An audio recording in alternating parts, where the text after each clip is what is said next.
Impôts et justice sociale, le podcast francophone du réseau Tax Justice Network. Bienvenue à Impôts et justice sociale, votre podcast en français du réseau Tax Justice Network. Je m'appelle Idriss Linge. À la une ce mois. Conférence annuelle du réseau Tax Justice Network. C'était à Londres, à l'université de la City University of London, dans le quartier très plaisant de Farringdon. L'occasion a été donnée pour moi surtout de rencontrer des gens très importants, notamment Eva Joly, qui partage avec nous dans ce podcast sa longue expérience de lutte contre la corruption et les abus fiscaux en Afrique.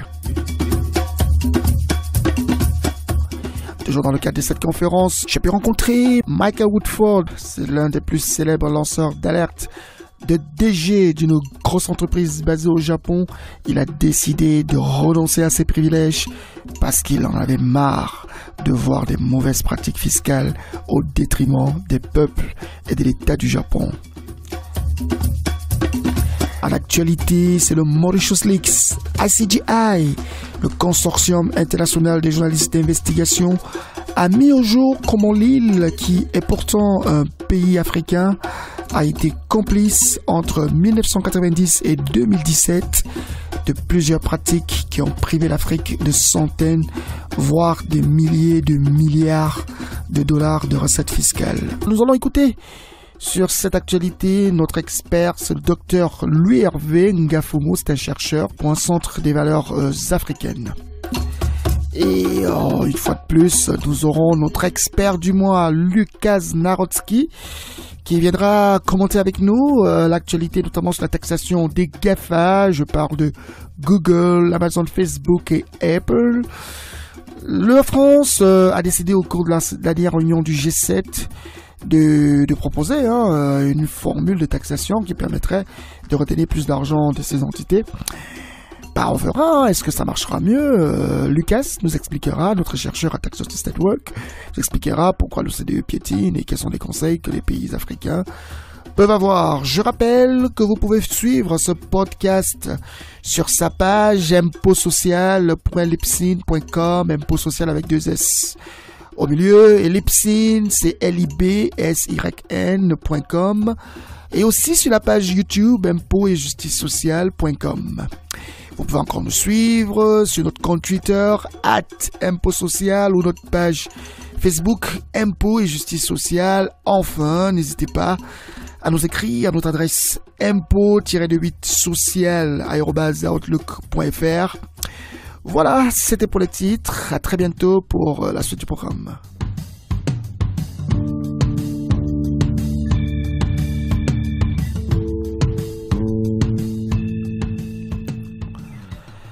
Madame, Monsieur, bienvenue de nouveau. Bonjour à toutes les Africaines et à tous les Africains qui souffrent tous les jours, qui ne se rendent même pas compte à quel point les multinationales et les fossoyeurs trichent pour pouvoir réduire le niveau d'impôt qu'ils doivent payer, alors que l'Afrique a besoin de construire des routes. 190 milliards de dollars par an, c'est le montant estimé par la Banque africaine de développement. Rien que sur les infrastructures, je ne parle pas de santé, je ne parle pas d'école. Et pendant ce temps, l'Afrique, en même temps, est victime d'une grande corruption. La question a fait l'objet d'un gros débat, pas seulement pour l'Afrique, mais au niveau du monde entier. Lors de la conférence annuelle du réseau Tax Justice Network, on s'est retrouvés à Londres, tous les chercheurs, tous les podcasteurs, on s'est retrouvés pour se demander est-ce que ce qu'on fait est bien, jusqu'où est-ce qu'on a avancé, qu'est-ce qu'on peut faire de mieux pour lutter contre la fraude, les abus fiscaux dans le monde et particulièrement en Afrique. L'occasion a été donnée pour moi de rencontrer un individu, enfin une personnalité très célèbre, Michael Woodford. Son nom ne dirait pas beaucoup de choses aux Africains. Il a été à la tête d'Olympus, une célèbre entreprise de fabrication d'appareils photo au Japon. Il a démissionné parce qu'il en avait marre des pratiques que les propriétaires de cette entreprise menaient afin de réduire leur niveau d'engagement au niveau fiscal. On l'a attrapé, c'est pas quelqu'un de facile à trouver. Il a donné quelques conseils aux entreprises, notamment aux dirigeants de multinationales qui viennent en Afrique, mais aussi aux gouvernements africains. Il a donné son point de vue sur comment combattre la fraude et les abus fiscaux. Écoutez plutôt.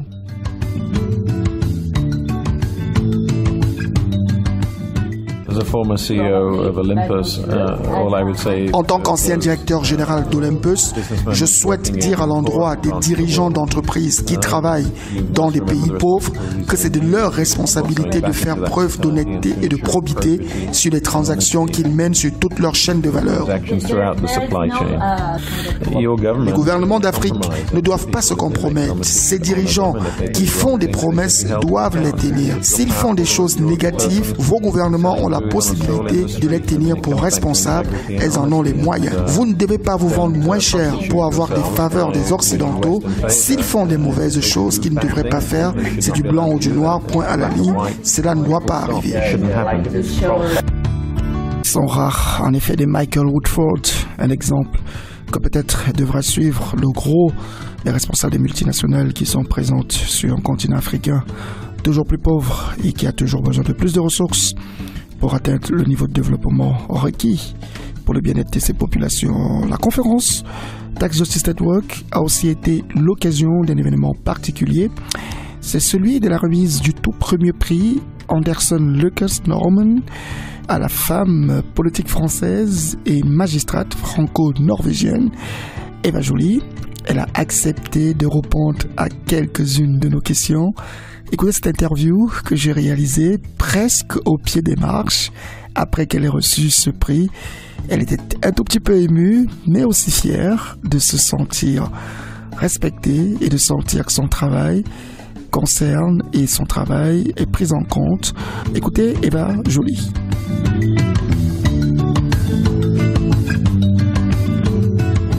Eva Joly, vous venez de recevoir un prix pour l'immensité de votre contribution dans la lutte contre la corruption.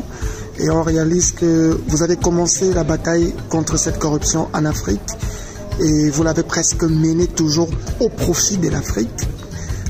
Est-ce que vous pouvez revenir sur ces premières années lorsque vous meniez déjà la bataille contre ELF et nous expliquer un peu le contexte en ce moment-là? C'était donc une enquête qui avait commencé d'une façon assez modeste à partir d'un dossier de la COB à l'époque concernant une société de textile Biedermann et où j'ai découvert assez rapidement qu'il y avait des mouvements de fonds pas normaux. Et au bout d'une longue enquête, j'ai pu déterminer que Biedermann avait bénéficié d'un support et d'un soutien tout à fait anormal d'ELF. Et à partir de là, on est parti en Afrique. Et j'ai pu aussi établir tout un système de corruption et de bénéfices indus. Donc l'argent ELF était réparti, un peu retourné en Afrique, mais beaucoup restait en France et servait pour les besoins propres des dirigeants, pour leurs femmes, leurs enfants, leurs maîtresses, et donc pour leur train de vie. Et c'est effectivement la plus grande enquête anticorruption en Occident depuis la Deuxième Guerre mondiale. Et ce qui est bien, c'est que nous avons pu le porter jusqu'au bout et que les gens ont été condamnés. 30 personnes ont été condamnées à ce dossier. Mais c'était la première fois où on mettait à jour vraiment le réseau, où on voyait comment aussi les dirigeants africains corrompus par l'argent d'ELF, personnellement, permettaient à la France de s'enrichir au détriment des pays africains. Donc ça, c'était très intéressant. Et cet aspect-là du dossier n'a pas été vraiment traité, je crois, alors qu'il y avait un matériel qu'on pouvait utiliser scientifiquement. D'accord.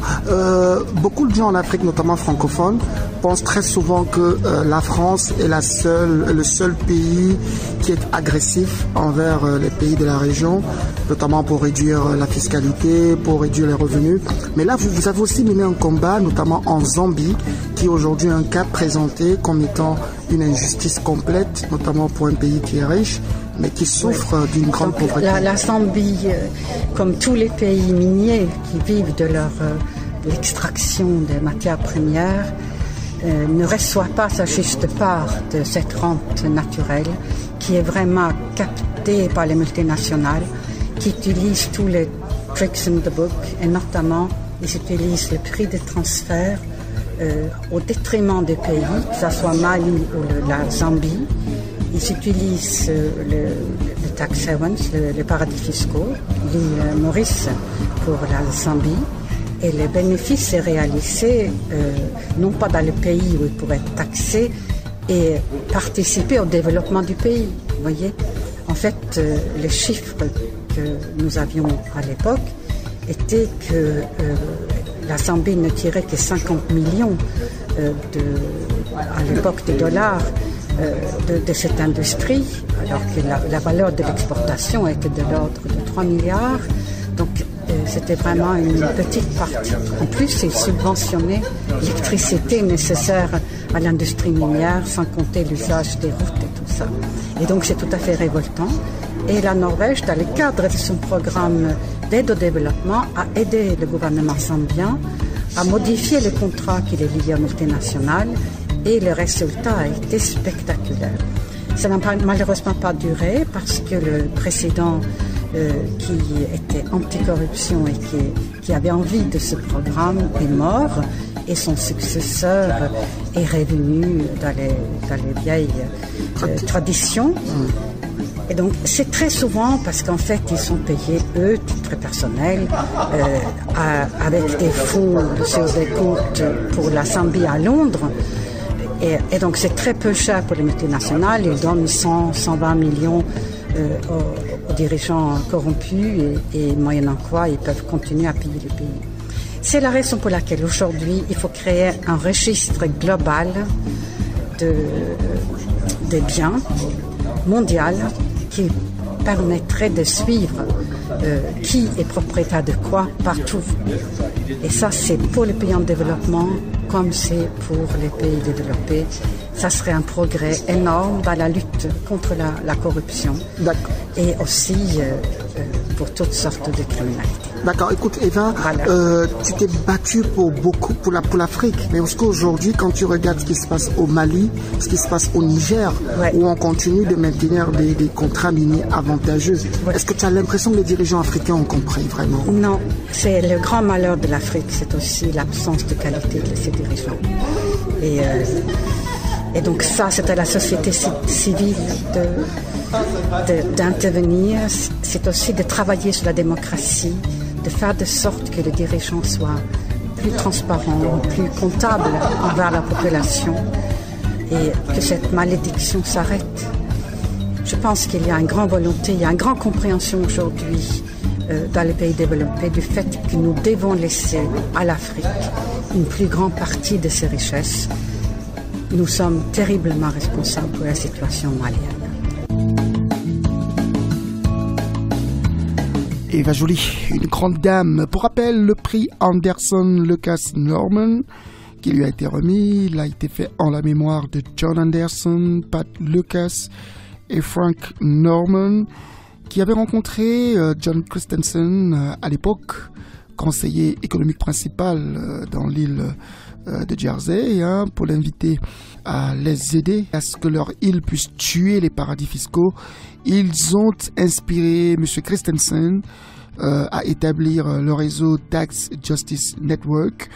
Les premières réunions de protestation et collecte de fonds comprenaient la préparation des gâteaux, notamment à la vente, pour mobiliser les ressources et lancer le vaste mouvement qui est aujourd'hui Tax Justice Network et qui transforme progressivement la manière dont les multinationales et les dirigeants abordent la question des abus et de la fraude fiscale dans le monde.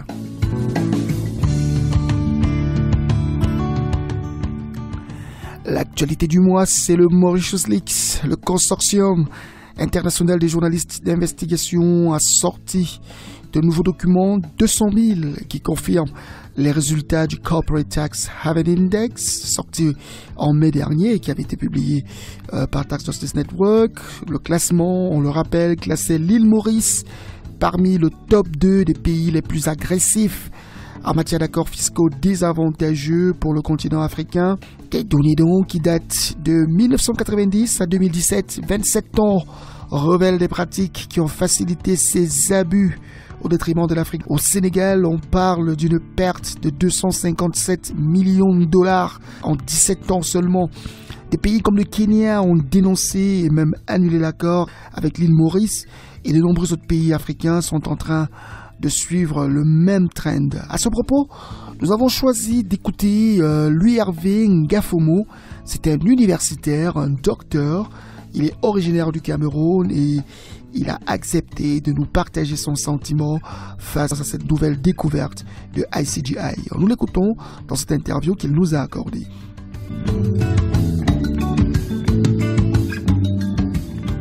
L'invité du jour.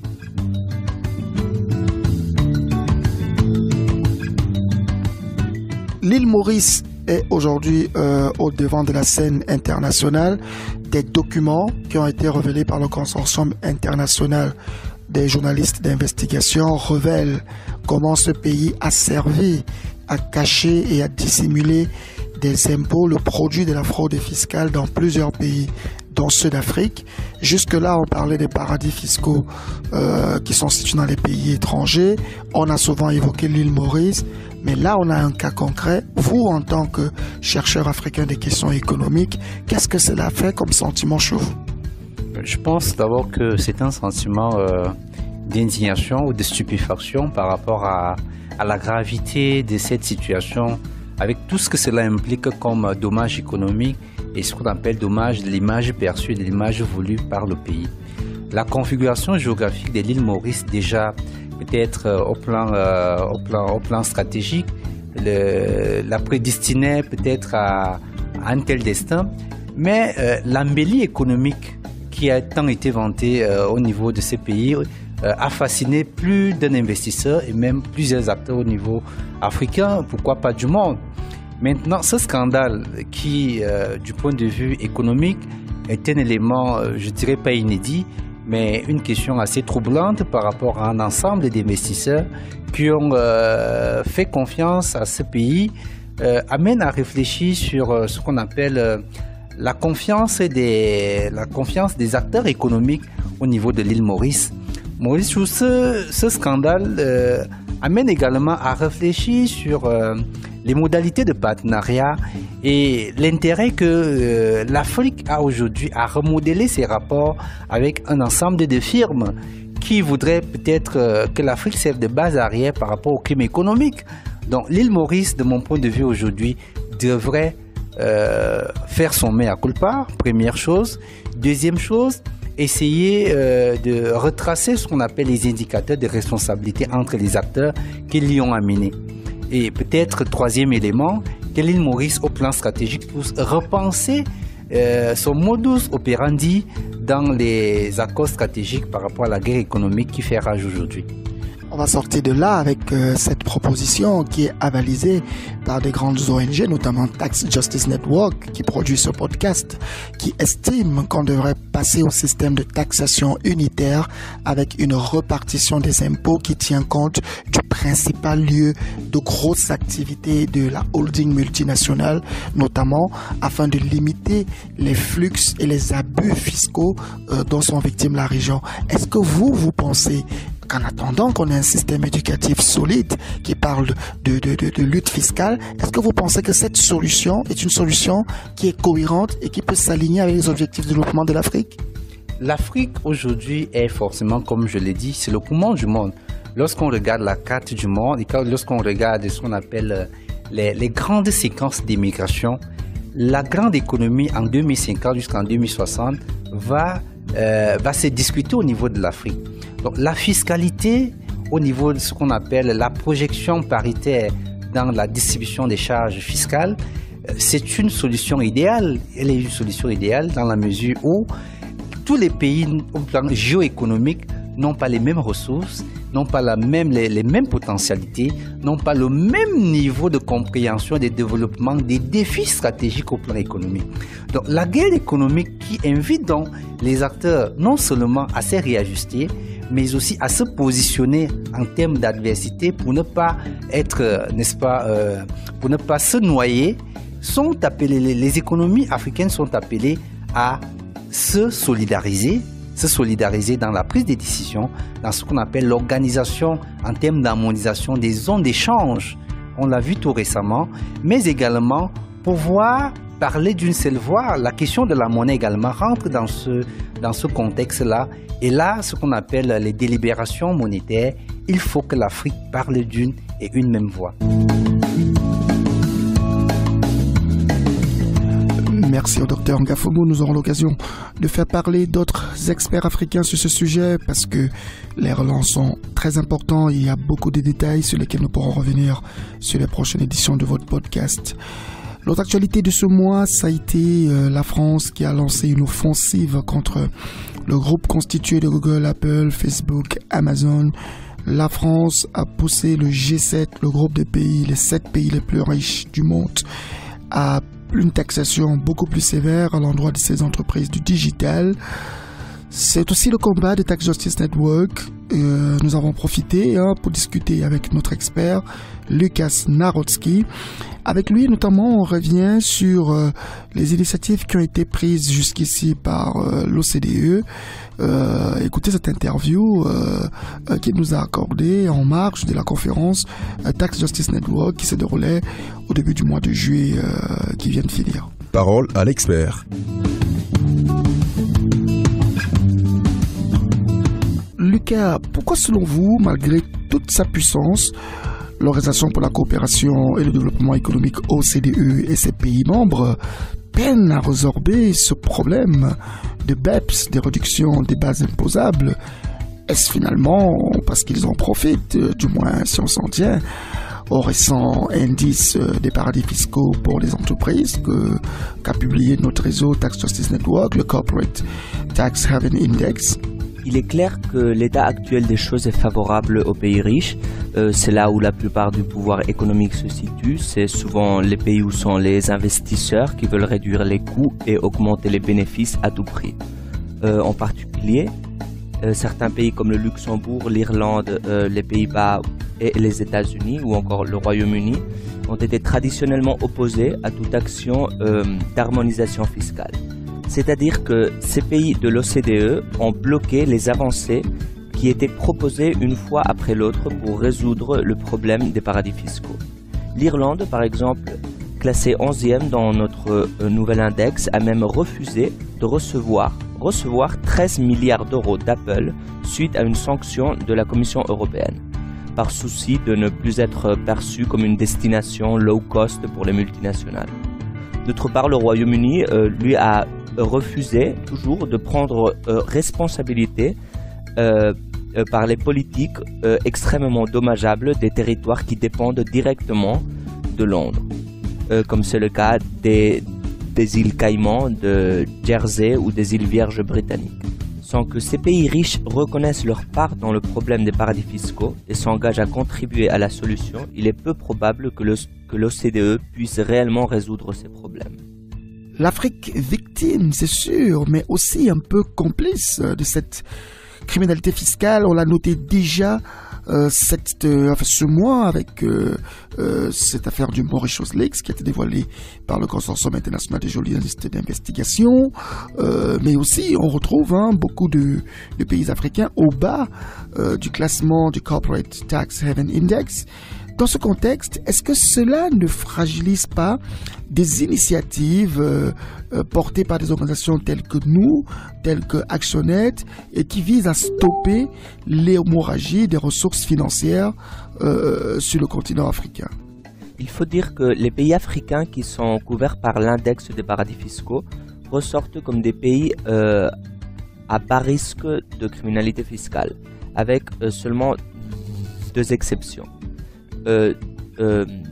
D'un côté, les pays à bas risque que l'on mesure, c'est le Kenya, le Botswana, le Ghana, le Gambia et la Tanzanie, qui ont par exemple un score de paradis fiscal aux alentours de 50 sur 100. Tandis que l'île Maurice et les Seychelles ont des scores bien plus élevés, avec 80% et 78% respectivement. Bien que les pays d'Afrique continentale n'apparaissent pas comme des pays particulièrement dommageables à l'économie mondiale, il est aussi vrai que ces pays peuvent avoir des politiques qui sont nuisibles pour eux-mêmes et pour le continent en général. Par exemple, le fait d'accorder des exonérations d'impôts pour certaines activités économiques peut être très nocif pour le pays en question, mais aussi pour les pays voisins qui seront peut-être tentés de copier cette politique dommageable et finalement aucun pays ne terminera par lever l'impôt qui est nécessaire pour le développement du continent. Quels conseils finalement donneriez-vous aux pays africains, aux multinationales notamment, celles du digital, qui de plus en plus sont présentes et qui de plus en plus sont vendues au continent comme la solution à tous les problèmes futurs du continent africain? C'est une question difficile vu que chaque pays africain comporte ses spécificités en matière de ressources, de positionnement géographique et de mobilisation politique. Néanmoins, deux suggestions pourraient peut-être s'appliquer de forme générale. Tout d'abord, si un pays africain propose une exonération fiscale, c'est-à-dire le fait qu'une entreprise ne paye pas d'impôts si elle fait une activité économique précise, alors ce pays qui propose l'exonération fiscale doit mettre en place des conditions pour que cette exonération s'applique et il doit faire en sorte qu'il y ait des moyens pour les appliquer. Autrement dit, si un pays fait une loi qui dit que les entreprises dans la manufacture ne payent pas d'impôts pour 10 ans, il faut aussi que le pays demande que ces entreprises augmentent leur investissement pendant cette période, en achetant des machines, en embauchant plus de travailleurs, et que l'État aussi puisse s'assurer que ces investissements sont faits, en envoyant par exemple quelques inspecteurs et en demandant des rapports annuels aux entreprises qui se bénéficient de cette exonération fiscale. Et le problème est que si ces conditions ne sont pas remplies, il est très probable que cette exonération ne sera en fin de compte pas bonne pour l'économie de ce pays. Parce qu'il y aura peut-être pas plus d'activités économiques, mais il n'y aura aussi pas d'impôts. Du coup, c'est un rapport perdant-perdant pour l'État et pour les citoyens en tout cas. Ensuite, un conseil très général par rapport aux traités bilatéraux d'imposition, qui peuvent être appelés des accords fiscaux préférentiels ou des traités de double imposition. Là, je pense qu'il y a un grand risque pour les pays africains, dans la mesure où mettre en place, signer un mauvais accord, que je considère que c'est un accord qui permet aux entreprises de ne payer presque aucun impôt dans le pays africain. Si le pays africain signe un mauvais accord, alors c'est pas uniquement à ce pays en particulier que c'est dommageable, mais ça peut être aussi dommageable pour les pays voisins. Parce qu'après, à l'heure de la négociation, les pays voisins vont être mis sous pression pour avoir des conditions aussi favorables aux entreprises étrangères que l'autre pays. Et ça crée une course vers le bas qui ne bénéficie en fin de compte aucun pays africain, sauf si l'on peut considérer l'île Maurice un pays africain. Mais ce n'est bon pour aucun pays africain de signer un traité qui détruit tous les droits d'imposition qu'a ce pays africain par rapport aux entreprises étrangères. Du coup, là mon conseil ce serait tout simplement d'essayer d'avoir une politique commune par rapport au traité, et que bien dans le African Tax Research Aid Network ou par le biais de Tax Justice Network Africa qu'il y ait un forum pour négocier de forme conjointe ces traités pour qu'il n'y ait pas une compétition dommageable entre les pays africains qui, en fin de compte, ne favorise que les entreprises étrangères, les grandes multinationales et les pays riches. L'Afrique devra peut-être suivre l'exemple de l'Inde qui a apporté deux principales améliorations sur lesquelles elle travaille. Déjà, la notion d'établissement permanent est en train d'être éliminée pour introduire plutôt les notions d'activité économique significative et substantielle pour pouvoir déterminer si une entreprise est taxée en Inde. Mais aussi, elle a introduit un principe qu'on appelle le principe de l'impôt dit égalisateur. Comme ça, si une entreprise a mené toute son activité en Inde, même si le paiement est fait sur un paradis fiscal, elle est taxée comme si elle était présente totalement en Inde. C'est des choses sur lesquelles on reviendra lors de nos prochaines éditions de podcast pour voir quelles sont les possibilités de sortir de cette affaire des GAFA qui continuent de chercher des solutions pour pouvoir échapper et introduire des abus fiscaux dans leur exploitation quotidienne. Voilà, c'est la fin de ce programme.